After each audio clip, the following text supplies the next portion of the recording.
Okay, so I'm Tammy, also known as the Cannabis Cutie, and I advocate for cannabis education, whether it's about the science or the industry at large. And how I got into cannabis was in college. I pretty much listened to everybody, the DARE program, and stayed away from like drugs and alcohol.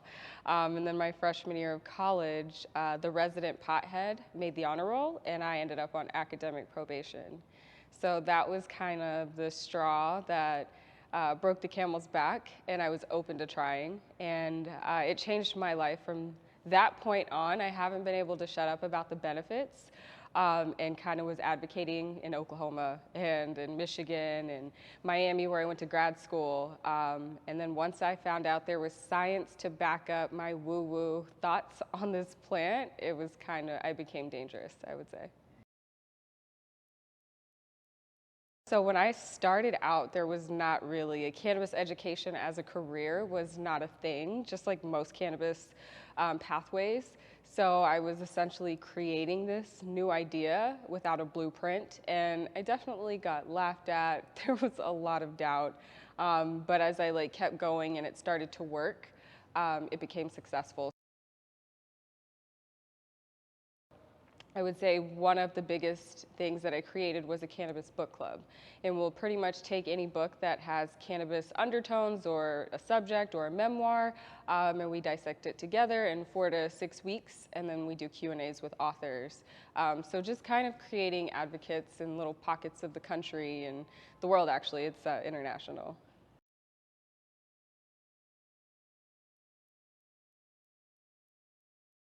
During the pandemic, I saw tons of people creating new habits, and I just kind of wanted to help people create a good habit. So when I first started advocating in 2008, cannabis users were still seen as like crackheads, low lifes. And then today, it's kind of become whitewashed. It is very much accepted, but there's still a divide. There's kind of, if you look at the marketing, some companies show you what they want to see as users, and then we still have like black and brown people being plastered on the news, like Iman Schubert, for traveling with cannabis and kind of condemning them as criminals. And so for me, it was one, coming out of the cannabis closet and admitting, as a professional, as an educated person, as a mother, that I use cannabis and I have for over a decade, and showing people what a stoner actually does look like.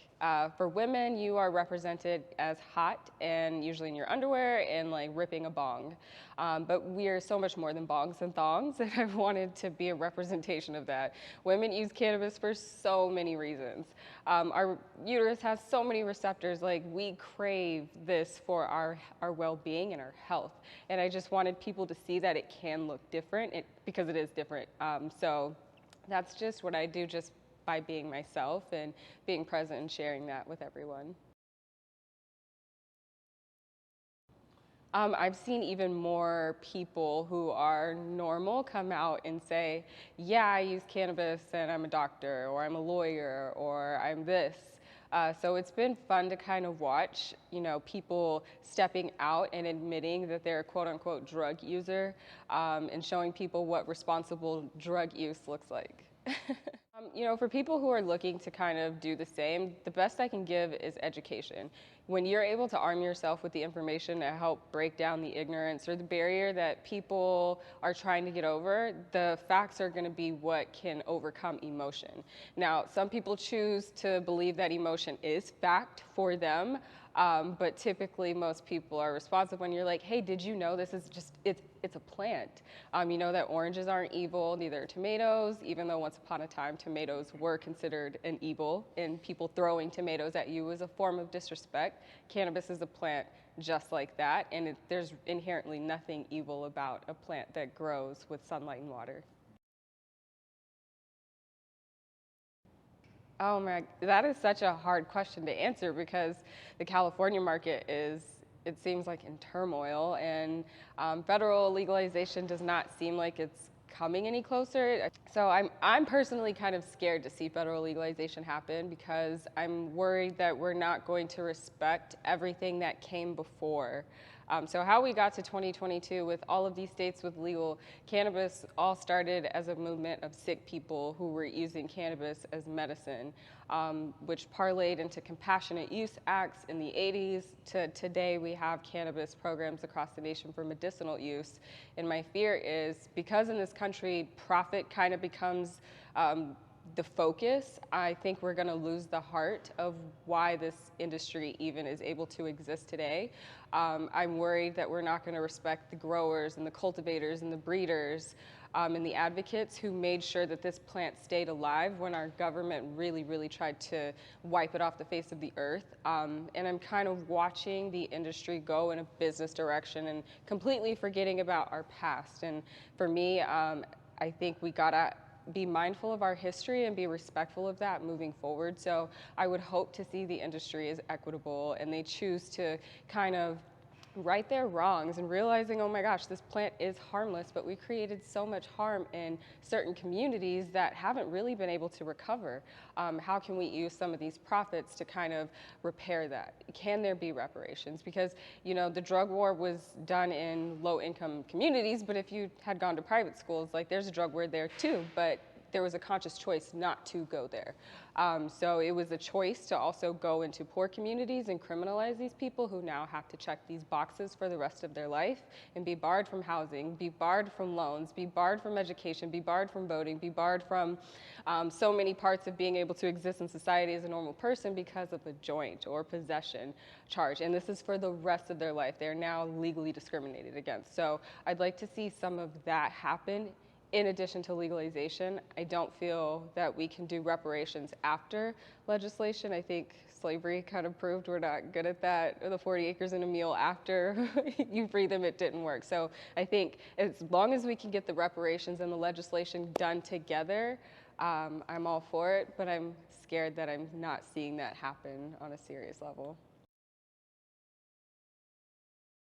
You know, I think there's tons of people coming into the industry who see opportunity, and in America, opportunity is like it's for everyone, but I don't think they necessarily understand how tight-knit the community and the culture actually is to preserving this. I grew up in Oklahoma majority of my life, my adolescent life, and that community was so tight-knit because we had a bombing and we went through a lot together. And then we had tornadoes that came sweeping down the lane multiple times and knocking down the same neighborhood 3 times. So that community has gone through so much together.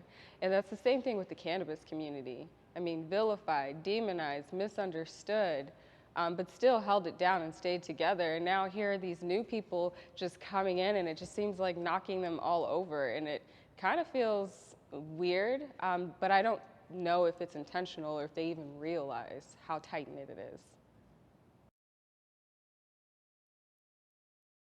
The ideal cannabis community moving forward is collaboration between the advocates and the legacy and the new people who want to come in. The best way to be successful and to connect with the community is to work with the community and to be one. And I think it's very possible. It's just, you know, a matter of having conversations and being genuine in the approach. Yeah, so these are the people who dared to consume this plant, even though people would make them feel as though they were pariahs. These are the people who used it as medicine before, you know, there were medical programs to tout, before it was aesthetically cool. These are the people who grew the plant, who bred the plant, who, you know, who went to jail as part of a businessman before it was legal to be a businessman or a businesswoman. Those are the people that came before us. The fact that there are people who are in jail for, you know, and this was a meme that went around, there are people in jail for paying their bills with weed money while the government is paying its bills with weed money. So there's that hypocrisy, and those are the people who came before the industry. So that's who I'm speaking of. I think if you are profiting and monetizing in this industry, you owe it to this plant, let's just say the plant, the spirit of the plant, to properly educate people on what it is and help remove the stigma, because it seems like the propaganda is on its way back, the reefer madness is on its way back. And we owe it to the money that we're making and the experiences that we have with this plant to kind of correct that misinformation. So I have my cannabis book club that meets weekly. I'm also going to start an in-person version at the Soho House. I have a cannabis course. I work as a consultant, and I make tons of blog videos, Instagram videos, YouTube, free education to kind of help people understand. And then I always kind of go off in my Instagram stories on breaking news or trending topics and questions in cannabis. They have come full circle when one of the world's biggest donors puts a stamp of approval on what it is that you're doing. People all of a sudden switch up. It's amazing. Who's this? Snoop Dogg. Oh, nice. Yeah.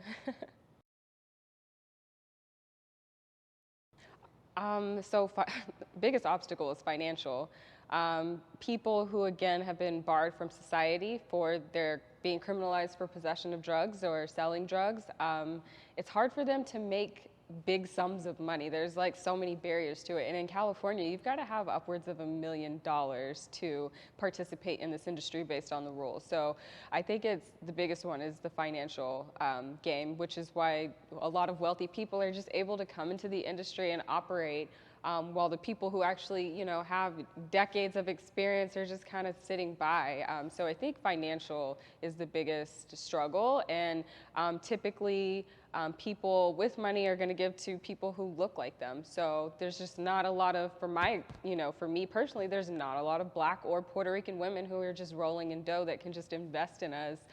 So we're kind of stuck, and the numbers show that we just don't have people investing in us. I think being loud and not backing down ever, just like the people who have come before us, you got to apply pressure until they see it, and that's just what it is. It's never giving up.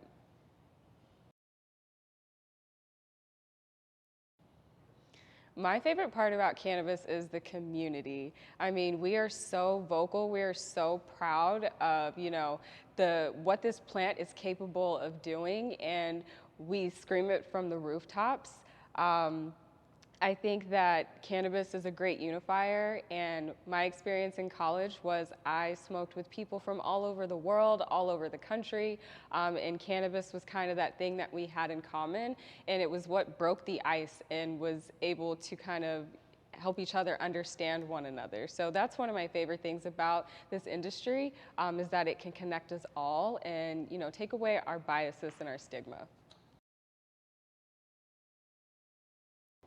Yeah, some of the good things that I've seen are more people are adopting cannabis use and letting go of alcohol use, which is just a legalized drug. Cannabis is a known anti-inflammatory and controls a lot of systems in our body. So to see people putting down, like alcohol it's inflammation all over your body. It affects your moods, it affects your sleep. So kind of seeing people moving towards a more holistic way of intoxication has been amazing to watch.